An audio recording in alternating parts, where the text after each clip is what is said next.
নামেই জয়পুরহাট পৌরসভা, বাস্তবে কোনো নাগরিক সুযোগ সুবিধাই পাচ্ছেন না বাসিন্দারা। করের বোঝা বাড়লেও বঞ্চিত সব প্রকার নাগরিক সুবিধা থেকে। জলবদ্ধতার রাস্তাঘাট নির্মাণ ও সংস্কারের দাবি এ যেন শহরবাসীর মৌসুমি অভিযোগ। বৃষ্টি হোক বা না হোক, পানি ও কাদায় রাস্তাঘাট খানাখন্দে পরিণত হয়েছে।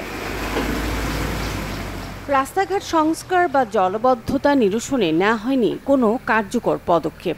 এতে চরম ভোগান্তিতে সড়কে চলাচলকারী চালক, শিক্ষার্থী, পথচারী সহ পৌরবাসী। আমরা তো যেতেই পারি না, সময় ক্ষেত্রে গাড়ি আমাদের উল্টে পড়ে যায়, দেখা যাচ্ছে যাত্রী হাত পা ভেঙে যাচ্ছে।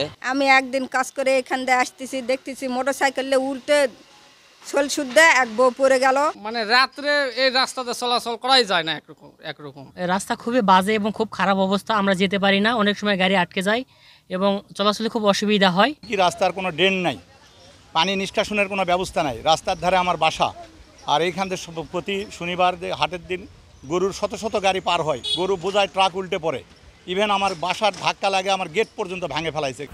পৌরবাসীর দীর্ঘদিনের ভোগান্তি কমাতে কার্যকরী পদক্ষেপ গ্রহণের তাগিদ দিলেন সচেতন নাগরিক সমাজ। এখানে এক ফসলা বৃষ্টি হলে মানুষ যখন খুশি হয়, কিন্তু জয়পুরহাটের মানুষ বিরক্ত হয়, কারণ একটু পানি হলে কিছু কিছু রাস্তা আছে যেখানে এক হাঁটু পানি হয়ে যায়। কিছু রাস্তা আছে একেবারে ভেঙে গেছে, যেমন আমরা বলতে পারি উদাহরণস্বরূপ দেবীপুরের রাস্তা বলতে পারি, এখানে যে ফুড ক্লিয়ার রোডের যে রাস্তা আছে সেটি বলতে পারি, মিশন রোড আছে, এরকম রাস্তা অনেকগুলো বলতে পারি যে রাস্তাগুলোর অবস্থা খুবই বেহাল অবস্থা। তো আমরা পৌরবাসী হিসাবে দাবি জানাচ্ছি, প্রথম শ্রেণীর পৌরসভায় আমরা প্রথম শ্রেণীর ট্যাক্স দিচ্ছি, প্রথম শ্রেণীর যে পৌরসভার দাবি দেওয়াগুলো আছে আমরা নাগরিকরা পূরণ করছি, কিন্তু সেবা আমরা পাচ্ছি না।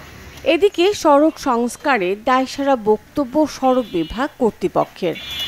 বর্তমানে এই চলমান যে বৃষ্টি হচ্ছে, এই বৃষ্টিতে পাঁচের মোড় থেকে যে পুরানপুর পর্যন্ত অংশটুকু কিছুটা ক্ষতিগ্রস্ত হয়েছে।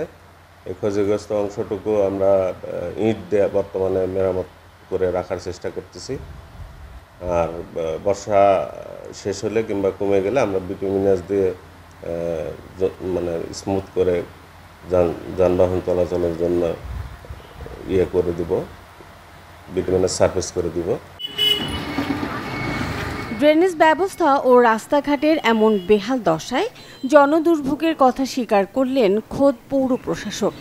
রাস্তাগুলো আমরা কিছু টেন্ডার অলরেডি করা সম্পন্ন হয়েছে, নোয়া দিয়েছি, আমরা এক সপ্তাহের ভিতরেই কাজগুলো করতে পারবো এবং বাকিগুলো আপনাদের কাছে জানলাম আমরা কিছু মন্ত্রণালয়ের মাধ্যমে এবং কিছু আমরা নিজস্ব অর্থায়নে আমরা এই কাজগুলো ধারাবাহিকভাবে পর্যায়ক্রমে খুব দ্রুত সমাধান করার চেষ্টা করব। 1975 সালে প্রতিষ্ঠিত হয় জয়পুরহাট পৌরসভা। 1991 সালের 19 জুন প্রথম শ্রেণীতে উন্নীত করা হয়। এই পৌরসভার জনসংখ্যা প্রায় 11 লাখ। Desk report, channel 24।